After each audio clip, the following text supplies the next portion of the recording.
Welcome to Strangest Species, Season 3, Episode 7 or 8 or somewhere in there. Not 6 or 7, huh, Lincoln? Yeah. Well, everybody, I'm your host, Mike Davis, but a little change of pace today. My typical co-host, Ethney, has ditched me once again and gone on vacation far away. She's in Hawaii, sitting on a beach. It is currently like 42 degrees and rainy and windy here, but she is enjoying something much better. But while she's gone, I have a different co-host, someone who you've heard from before, but not for a little while. I have the number one fan of the podcast, my oldest son, Lincoln. Hi. How you doing today, bud? Good. Well said. Well said. So, what's going on with you? Not much. I had football, and I still have football. We have a game on Wednesday. Lincoln is obsessed with football. Yeah. He's in 8th grade. He plays outside linebacker. And some slot. And sometimes he plays slot receiver. Yeah. But mostly defense. Yeah, but defense is better anyway. Why is that? Because you actually get a tackle. Yeah, you get to hit people, huh? Well, good. So, Lincoln's been nice enough to fill it in today for us since Ethney, isn't around. And so I'll ask you, Lincoln, the same question I always ask your mom when we start. And that is, what do you think we're going to talk about today? Weird video games. Oh, that'd be a good one. If I knew that it was going to be with you when I wrote the script, maybe I would pick something like that. Because I've been playing video games all day. That is shocking. Mm-hmm. So shocking. It's because your mom's gone and I've been gone all day. Yeah, and we got a PS5. We did get a PS5. And so you've been downloading games like crazy. Only through 4. Only 4. And they're all free. So yeah. I'll have to check them out later. So, okay, that's not what we're going to talk about. Mm. What we're talking about today is an interesting story, but I'm going to ask you some questions to set it up, okay? Okay. How would you feel if our family, rather than living here, if we lived deep in the Amazon rainforest? That would be cool. Why do you think that would be cool? Because I could explore and there'd be lots of animals. Mm-hmm. So we're going to talk about a girl by the name of Julian Kopeke. Okay. She was 17. And her parents were German zoologists who studied, they lived in Peru. And they studied, her dad worked at a remote research station called Panguana. So he worked out in the forest and they lived in a town kind of nearby. Okay. And both of her parents, though, were zoologists. So she grew up kind of with parents that were, I don't know what the right word would be. Traveling? I mean, her parents were like, not Indiana Jones, that's not right. But they were both field scientists out in the jungle. They were like Jane Goodall. Yes. That stayed with all the chimpanzees. Yes, like that. Or like Jane from Tarzan. Yeah, that's better. Her dad. So, Julian had grown up all around wildlife, snakes, monkeys, insects, and she learned all about the jungle from a super young age. The jungle is not foreign to her. She understood it. She knew it. She was very smart, but shy, but she loved nature. She was obsessed with the jungle, and she planned on someday growing up and being a biologist like her parents. Okay. So, in December 24th, 1971, Christmas Eve, her dad was out working at Panguana, this research station, mm-hmm. which was not close enough to walk or drive to. Do you have to fly? Yeah, you have to fly there. Oh. So they decided that her and her mom were going to fly down and spend Christmas Day with her dad at this research station so they could be together as a family. So they got on a plane, Lanza Flight 508 in Lima, Peru. And they took off for, I don't know how to say that, Pucallpa? Something like that. They went somewhere. Okay. Was it like in the jungle?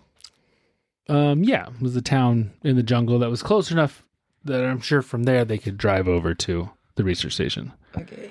So they were going to spend Christmas with their dad. There were 92 people on this flight. And so they're flying. Julian and her mom were sitting near the back of the plane. They're about 40 minutes into the flight when all of a sudden it gets really turbulent. Do you know what that means? Like rough air. Yeah, really rough air. They're bouncing along. The plane had flown right into a giant thunderstorm. That sucks. Yeah, which generally isn't a problem other than it's super, like, I get nauseous really easy, so it's a pain in the butt that way. Yeah. I don't like being... Where were you when we went to Vegas? Weren't we in some storms? I think so. Was that flight that was super... Yeah. And when I got home from Hawaii with Mom, it was... where'd I go? Anyway, when we landed in Seattle, it took an extra hour because it was so rainy. Yeah. We couldn't land. I think when we went to Seattle, it was the same thing. Remember we flew around the city? Yeah, that's what I'm talking about. It was with you. Okay. Yeah. That was annoying. That was annoying. So they flew into the thunderstorm, which I said generally isn't a big problem other than it shakes you around and stuff. Yeah. But this one's pretty bad. And again, this was the 70s, the early 70s, so planes weren't quite as sophisticated as they are now. So Julianne recalls there were lots of people crying. There was luggage bouncing around everywhere. It was pretty rough. That bad of a storm? Yeah, they could see all the lightning outside, which would be kind of trippy to be like in the air right next to lightning. And then she remembers this just blinding light. And what do you think happened? They got hit by lightning. They got hit by lightning. Or ran into the sun. They didn't run into the sun. Oh, okay. Good guess. It was lightning. It was lightning. So the plane got hit, but not just that it hit and it ignited one of the plane's fuel tanks. Are those in the bottom or like the top? I don't know. But what happens when lightning hits a fuel tank? It goes... Yeah, not good. Yeah. The body of the plane literally disintegrated in midair. That fast? That fast. The plane just got ripped apart mid-flight. And what do you think happens then? It crashes. Yeah. Does half of it go somewhere and the other half go somewhere? Well... They land close to each other. So this one broke up into lots of pieces. Oh, so it just scattered throughout the jungle? And it went, all over the place. So Julian remembers, she says, all of a sudden I was outside the plane, still strapped to my seat, spinning and falling silently. Okay.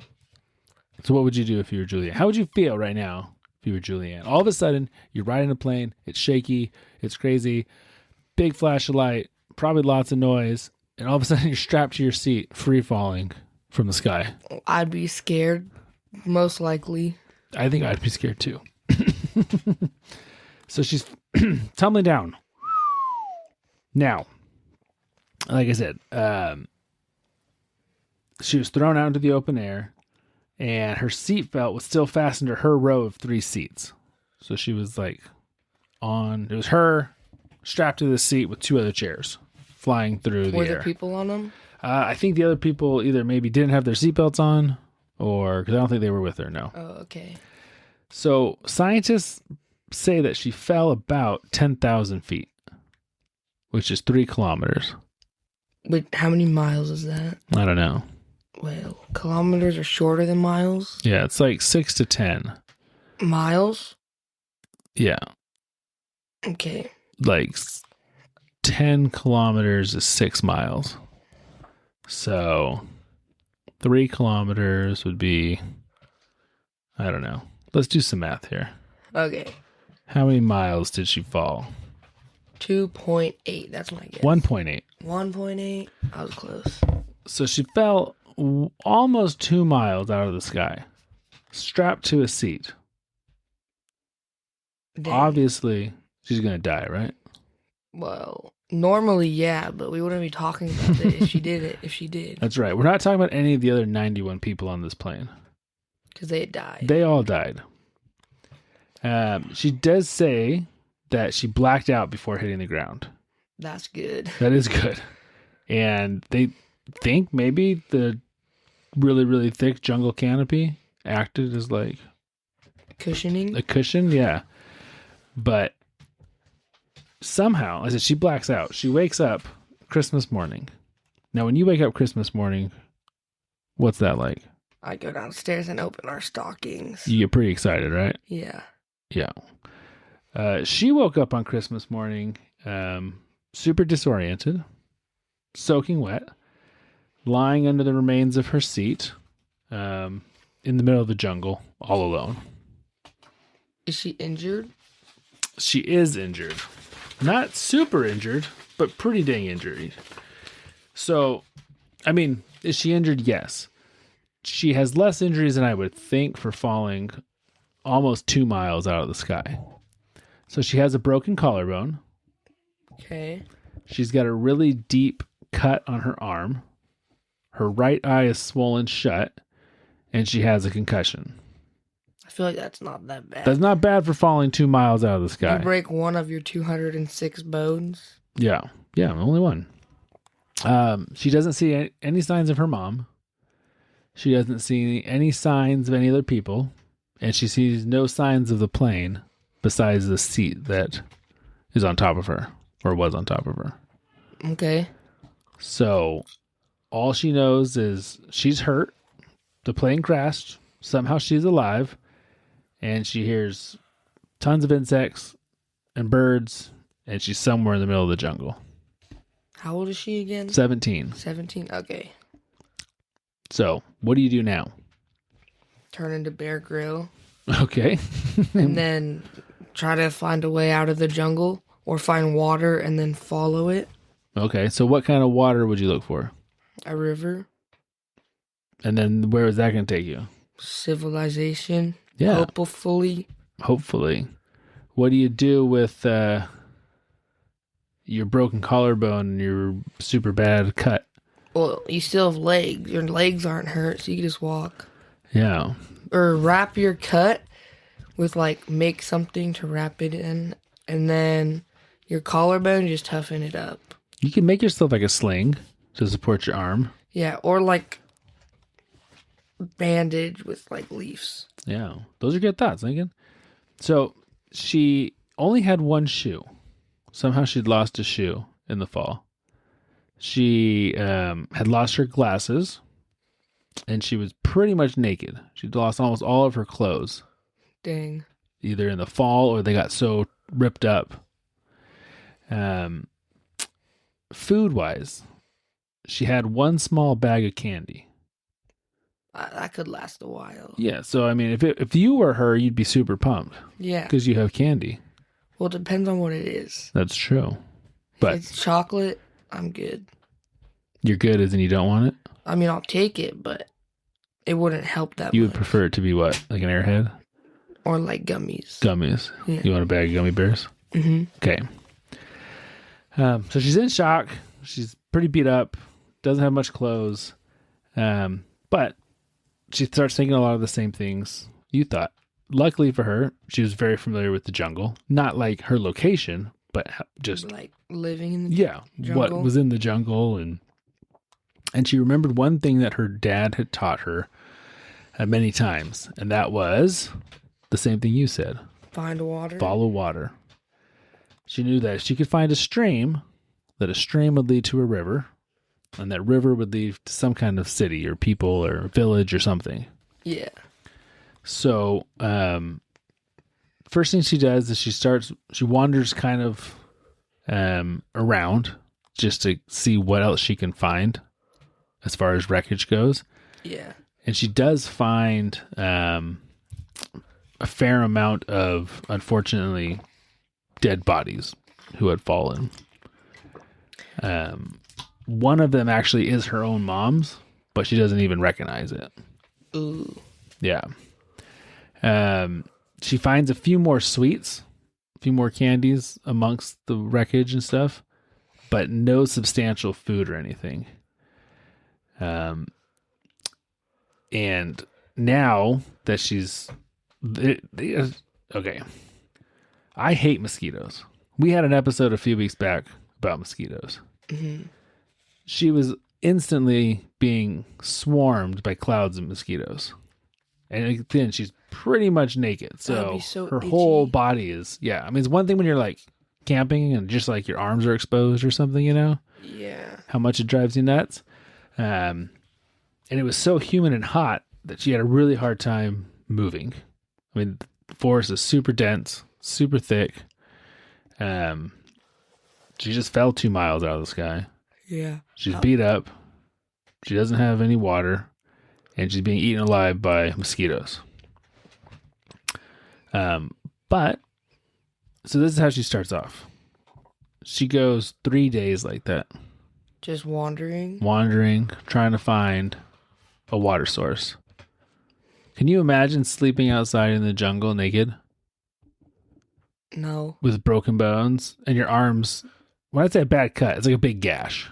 Like fleshy, you know. And being alone out in the jungle. That would suck. That would super suck. So she's out there for 3 days. But eventually she does find a small creek. And so she begins to follow it downstream. During this time, though, her arm becomes so infected that it's now what's the word I'm looking for? Infested? Infestated? Is that a word? Anyways, infested with maggots. Do they just like appear? How do they come? Well, flies land on it, and then they lay their eggs. What does get the flies off? Well, I mean, you can't, right? Like, there's just so many if you're sleeping. I mean, yeah, I guess. So we had a maggot infestation on one of our chickens not long ago. That was super gross. Lincoln helped me. We had to clean up her bum. Yeah. Somehow it got infected, and there were literally maggots all over. Yeah, it was weird. It was super gross, huh? Yeah. But we saved her. We did a good job. So she's got maggots. Now, maggots are kind of good because they'll eat the infection, like the rotten flesh. Isn't that a good thing? That is a good thing. But at the same time, it's very, very gross thing. So, so her cut now has maggots growing in it. She's starting to get pretty dizzy and is fainting here and there because of the lack of food. Now she at least has some water. It did rain every single day when she was out there, so she could get fresh water. But she was super hungry and super exhausted because there just wasn't any food. I'm going to sneeze. Hold on. Woo!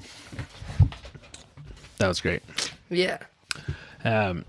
So daytime, I mean, that was her life, was roaming around, trying to fight off exhaustion and follow this stream.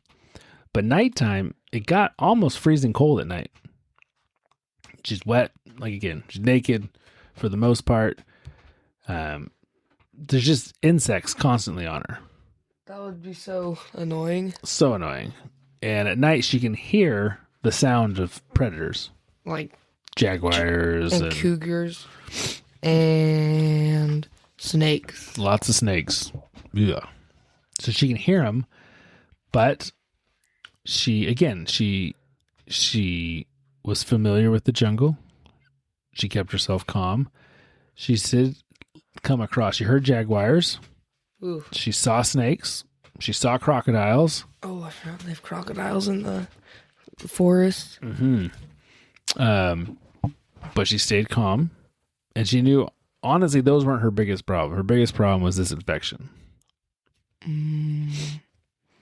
So at this point, it has been 6 days. It's almost a week. Almost a week. Could you survive that long? Probably. Think so? Yeah. I don't know if I'd want to. It'd be a miserable existence. Well, I wouldn't want to, but if I had to, I probably could. So, on day 7, she finds more wreckage, and she finds part of the engine, but she doesn't find any survivors. She's hoping that if she finds more wreckage, maybe there's other people who have survived. Yeah. But she doesn't find any survivors. At this point, it's about day 8. She's starting to hallucinate voices. Oh. She believes she's hearing her mother calling her. But didn't she see her? Well, she dead? did. She didn't know that. Oh. But yeah, so she thinks she's hearing her mom. At one point, she even wades through deep water trying to get to one of these voices. It almost drowns. Oh, that's... So she's starting to kind of lose it, right? Yeah, she should take stuff from the engine and, like, make weapons or, like, a hut or something. Yeah, that would be good. The problem is she can't really stay in the jungle, right? Like, she's got to get to civilization. If she builds a hut and just hunkers down, she's going to die. Well, at least make some weapons. What kind of weapon? A spear. A spear? So get a stick and get some vines and a piece of metal so you can stab fish and eat them. That's a good idea. See, Lincoln, you would do great in the jungle. At this point, her arm is starting to rot, and she's pulling the maggots out. Which, again, the maggots eat the rotten flesh, but she probably doesn't know that. Ooh. And at the same time, it's really gross, right? Yeah, does it hurt? I don't know. I would assume... Well, I don't know. Yeah, that's a good question. Yeah. We're now on day 10. Out in the jungle. This is like the guy from the 3rd episode. What was that one? When he, after the war and he stayed in the jungle. Yeah. That guy was crazy. It's like him. Yeah. So, day 11, she's super exhausted, super weak, delirious, but still following this creek when she stumbles upon a small little shelter.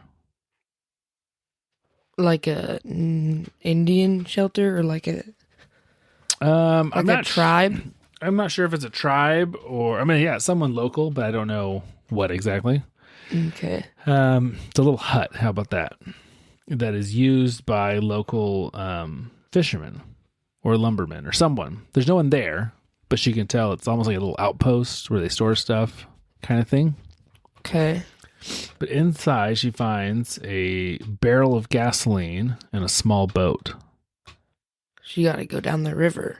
That'd be a good idea. I doubt she's strong enough, I would think, to pull the boat to the water. It's not in the water? No, I think it's pulled up on the it's land, like stored. A little fishing boat with like a Probably, motor? yeah. Oh, okay.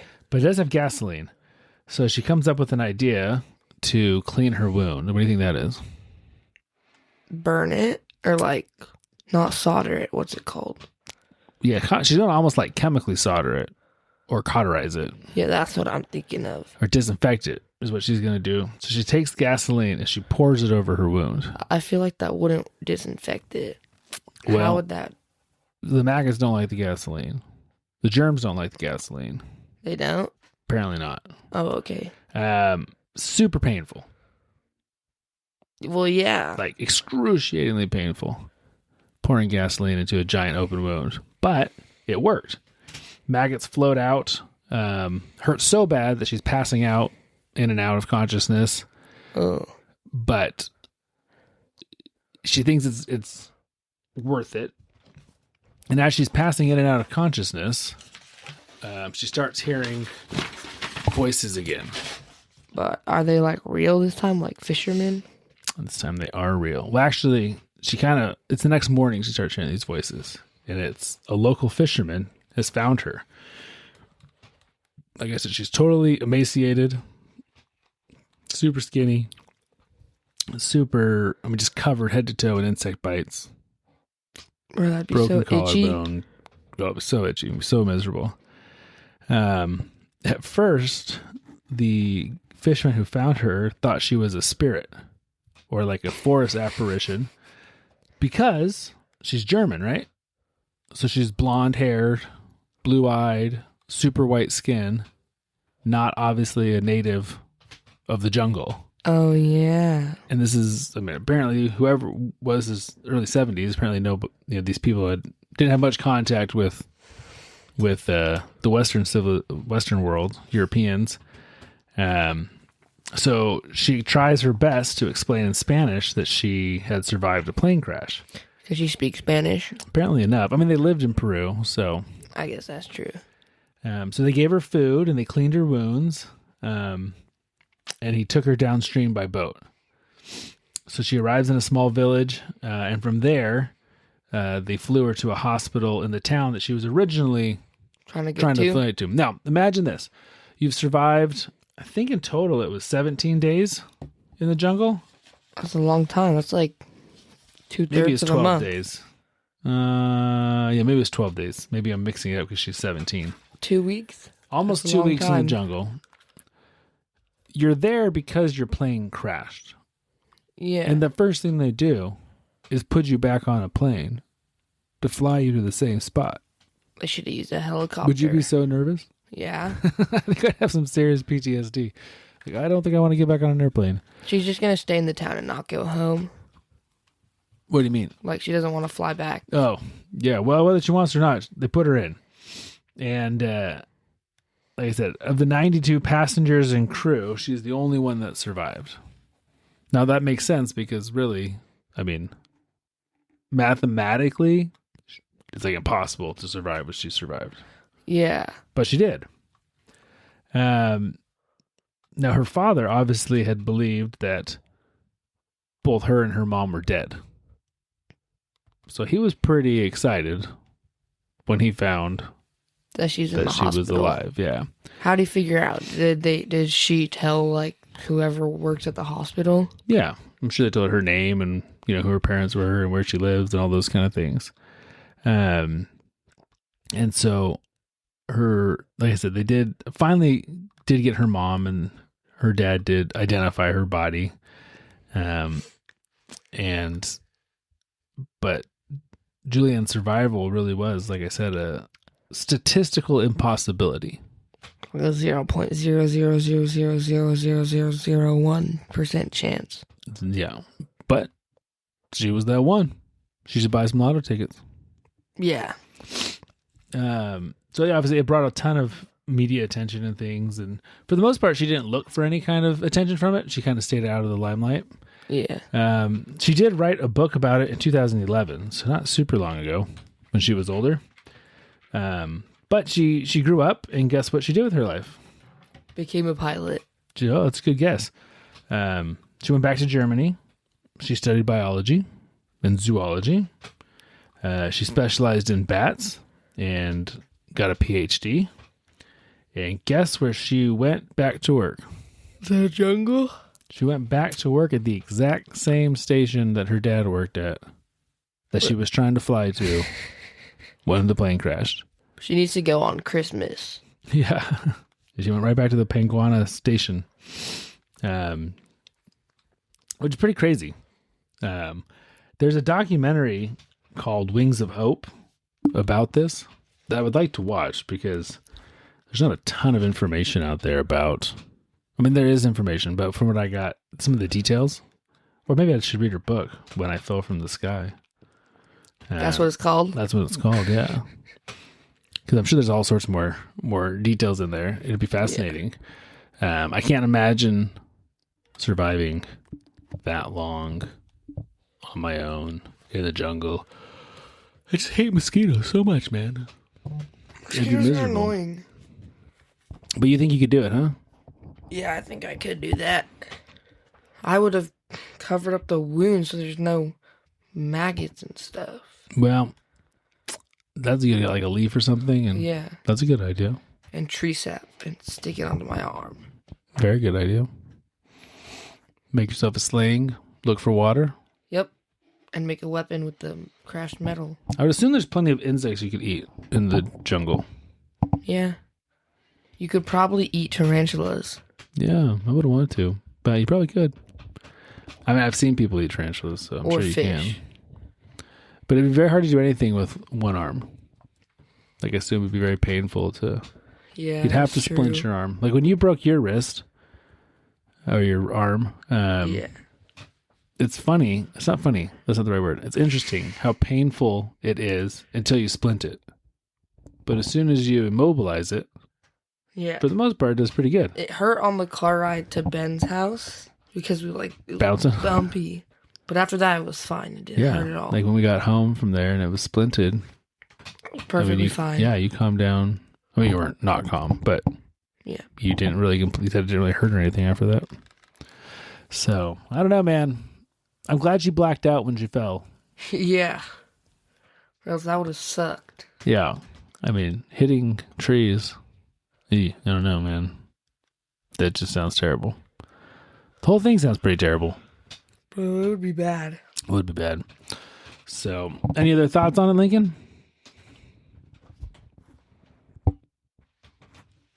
No. No. I was checking something. I thought someone was calling me because it rang like 20 times in a row, but I'm just getting spammed on my group chat. My goodness. Too many friends, Lincoln. Too many friends. I do. I have to. I don't know. You don't know what? Is she alive? Oh. Still? You're talking about someone on your text thread. Oh, no. I believe so, yeah. I don't think she's passed away. When was she born, did it say? I don't know if she was born in Germany. I think she was born in Germany. It was funny. She says, this is a quote from her. She says, I wasn't brave. I was just stubborn. And I wanted to see my father again. So, that's good. Being stubborn can be helpful sometimes. Yeah, that's good. Yeah. So, well, Lynx, thanks for filling in for your mom. Yeah, it was fun. Good. You enjoy that? Yeah. Good. But I'm not going to enjoy listening to this episode because I hate hearing my voice. Well, there you go. You don't have to listen to this episode. You can take a week off. Yeah. For everyone else who listened, thank you. Thanks, Lynx, for filling in for this. Ethney will be back next time. And I actually have a fun topic I think we're going to do that's going to kind of blow her mind. And so if you're one who likes to listen to Ethney get all wild up about stuff and not believe what I'm saying and do her big emphatic no that she does, then I think next episode will be good. Until then, take care, and we will talk soon. All right, bye. Bye.